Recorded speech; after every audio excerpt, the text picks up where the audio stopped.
warned this video will contain spoilers. In Dexter, Original Sin Season 1 Episode 5, the series takes a deeper dive into the intricate and messy past of Harry Morgan, revealing more about his relationship with Laura Moser while simultaneously showcasing Dexter's growth as a vigilante. What makes this episode stand out isn't just the revelations about Harry's character, but how it reframes the dynamic between him and Dexter. For fans of the original series, this is a fascinating shift, as Harry transitions from the near-mythical mentor figure into someone far more flawed and human. One of the most striking elements in this episode is how Harry's backstory is woven into the ongoing investigation of a botched child murder case. The dual timelines work beautifully to create a layered narrative, giving us a richer understanding of Harry's motivations and struggles. It's clear that his unwavering support for Dexter's dark tendencies isn't born out of pure altruism or a sense of justice, but is deeply rooted in his own guilt and failures. This shift in perspective is bold and refreshing, offering a take on Harry that we've never seen before. Dexter himself is also evolving in fascinating ways.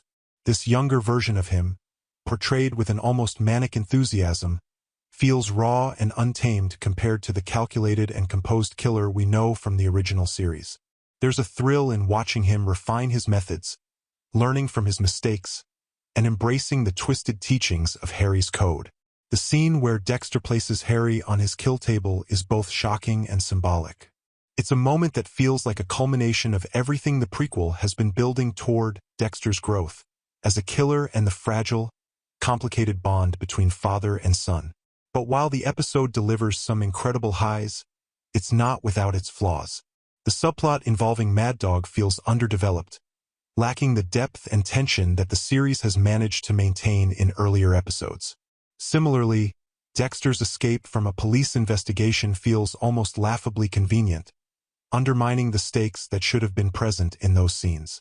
And while Sarah Michelle Gellar's appearance as a horse racing enthusiast in the forensics lab adds some star power, her role feels oddly out of place and fails to leave a lasting impression.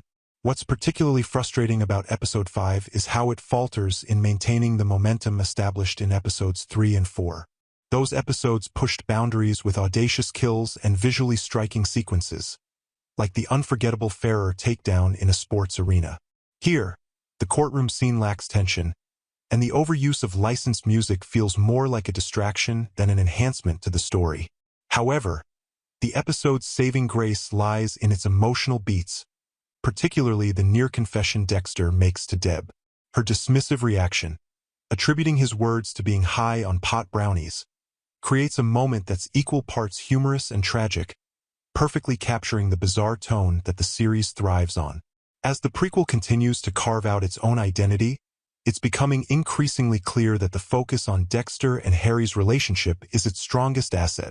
The supporting characters, particularly those from Miami Metro, feel less integral to the story, which is a departure from the original series but not necessarily a bad thing. The shift allows Original Sin to zero in on the heart of the narrative, the father-son dynamic, and explore it in ways the original series never could. Still, Episode 5 feels like a slight misstep in an otherwise strong season. It struggles to balance its bold narrative choices with the finesse needed to maintain momentum. Hopefully, Episode 6 will steer the series back on track, delivering the intensity and character-driven storytelling that Original Sin has proven capable of. What do you think about the direction this prequel is taking? Are you enjoying the deeper focus on Harry's character, or do you miss the ensemble dynamics of the original series? Let me know your thoughts in the comments below. Your insights always add so much to the discussion.